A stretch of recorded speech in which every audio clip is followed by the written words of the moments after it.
Subscribe to our channel by clicking the subscribe button. Click the bell button and enjoy the latest uploads from our channel. حضرت سیدنا زید بن ارقم رضی اللہ تعالیٰ عنہ فرماتے ہیں کہ میں حضرت جناب سیدنا ابو بکر صدیق رضی اللہ تعالیٰ عنہ کی خدمت میں حاضر تھا تو آپ کو پیاس لگ گئی، آپ نے پانی مانگا تو کہتے ہیں آپ کی بارگاہ میں ایک ایسا برتن پیش کیا گیا کہ جس میں صرف پانی نہیں تھا بلکہ اس میں شہد بھی ملا تھا۔ محبت تھی جی سب کو حضرت ابو بکر سے، امت کے پہلے امام ہیں جی۔ جب محبوب علیہ السلام کو شدید بخار آیا، نماز کا وقت آیا، فرمایا ابو بکر کو سب کو نماز پڑھائے، امام ہیں اس امت کے پہلے امام حضرت جناب سیدنا ابو بکر صدیق رضی اللہ تعالیٰ، سب کچھ وار دیا جی، سب کچھ قربان کر دیا۔ تو وہ فرماتے ہیں ایک برتن پیش کیا گیا جس میں صرف پانی نہیں تھا، اس میں شہد ملا ہوا تھا۔ تو جب جناب ابو بکر نے وہ برتن اپنے منہ کے قریب کیا نا تو اس کو پیچھے کر کے آپ نے رونا شروع کر دیا۔ جناب زید فرماتے ہیں حضرت ابو بکر اتنا روئے کہ جو صحابہ بیٹھے تھے وہ بھی رو پڑے، اس طرح روئے حضرت جناب ابو بکر کہ جو صحابہ بیٹھے تھے نا اس وقت وہ بھی رو پڑے حضرت۔ اب فرماتے ہیں صحابہ تو خاموش ہو گئے لیکن حضرت ابو بکر روتے رہے۔ پھر آپ کا وہ رونا بند ہوا، آپ نے پھر برتن منہ کے قریب کیا اور پھر رو پڑے۔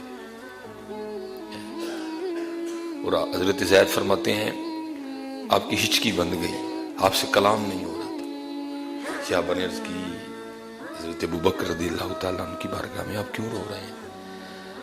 تو آپ فرماتے ہیں جس کا مفہوم ہے کہ میں ایک دن نبی علیہ السلام کی بارگاہ میں حاضر ہوا تو کیا دیکھتا ہوں آپ ہاتھ سے اشارہ فرماتے ہوئے کہہ رہے ہیں جا چلی جا۔ فرماتے میں نے دیکھا تو کچھ بھی نہیں تھا، لیکن وہ نگاہ نبوت تھی نا جو چھپی ہوئی چیزوں کو بھی دیکھتی تھی۔ نبی تو ہوتا ہی وہ ہے نا جو غیب کی خبریں دیتا ہے، نبی ہوتا ہی وہ۔ اب ایک پکھا لگا تھا، یہ کوئی خبر تو نہ ہوئی، یہ جھومر لگا یہ کوئی خبر تو نہ ہوئی، یہ خبر تو میں بھی دے رہا ہوں۔ نہیں، نبی غیب کی خبریں دینے والا، جو آنکھ نہیں دیکھ سکتی وہ بھی بتانا، جس کو عقل نہیں سوچ سکتی اس کی بھی خبر دینے والا وہ نبی ہوتا ہے، وہ نبی ہوتا ہے۔ نگاہ نبوت دیکھ رہی تھا، فرماتے میں نے دیکھا تو کچھ نہیں تھا۔ کہتے ہیں میں نے عرض کی اللہ کے رسول علیہ السلام آپ کس کو فرما رہے ہیں جا چلی جا؟ تو آگے سے حضور نبی علیہ السلام نے فرمایا اے ابو بکر، دنیا اپنی پوری زیب و زینت کے ساتھ میرے پاس آنا چاہتی تھی تو میں نے اس کو کہا تو چلی جا، مجھے تیری کوئی حاجت نہیں۔ تو نبی علیہ السلام نے فرمایا ابو بکر وہ تو چلے گئی لیکن جاتے ہوئے مجھے کہہ کے گئی ہے کہ آپ نے تو مجھے قبول نہیں کیا، لیکن جو آپ کے بعد آنے والے ہیں وہ میرے شر سے نہیں بچ سکیں گے۔ آپ نے تو مجھے قبول نہیں کیا لیکن جو آپ کے بعد میں آنے والے ہیں وہ مجھے نہیں چھوڑیں گے، وہ میرے شر سے نہیں بچ سکیں گے۔ حضرت ابو بکر فرماتے ہیں میں اس خوف سے رونے لگ پڑا کہ کہیں میں بھی دنیا میں نہ پڑ جاؤں۔ وہ ابو بکر رضی اللہ تعالیٰ عنہ کا تقویٰ تھا، آپ نے وہ پانی جس میں شہد ملا آپ نے اس کو بھی دنیا جانا، یہ تقویٰ تھا جناب ابو بکر رضی اللہ تعالیٰ۔ اور پتر ساڑھا حالتے ہے ساڑھے 3.5 لاکھ روپے دا موبائل ہے۔ ابو بکر تو اس پیالے کو دیکھ کے بھی رو پڑے جس پانی میں شہد ملا ہوا تھا۔ ہمارے ہاتھوں میں تو پتر 3 لاکھ کا فون ہے، بس اللہ یہ ہمیں معاف کرتے، اللہ یہ ہمیں معاف کرتے۔ اور حضرت جی کچھ نہیں تھا لیکن انہوں نے بندگی کی۔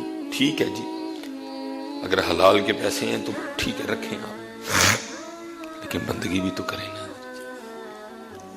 وہاں کچھ بھی نہیں تھا لیکن بندگی تھی، یہاں سب کچھ ہے لیکن بندگی نہیں ہے۔ گڈی بہت مہنگی ہے، موبائل بہت مہنگا ہے، کڑی بہت مہنگی ہے، کار بڑا مہنگا ہے، کھانے بڑے پرتکلف نہیں، لگژری کھانے نہیں، بندگی کوئی، نفل دور، تلاوت دور، تہجد دور، ساڑھے کلو 5 نمازاں بھی پوری نہیں۔ وہاں کے عالم ہے، محبوب فرماتے ہیں انبیاء و مرسلین کے بعد نہ کسی شخص پہ سورج طلوع ہوا نہ کسی پہ غروب ہوا جو میرے ابو بکر سے افضل ہو،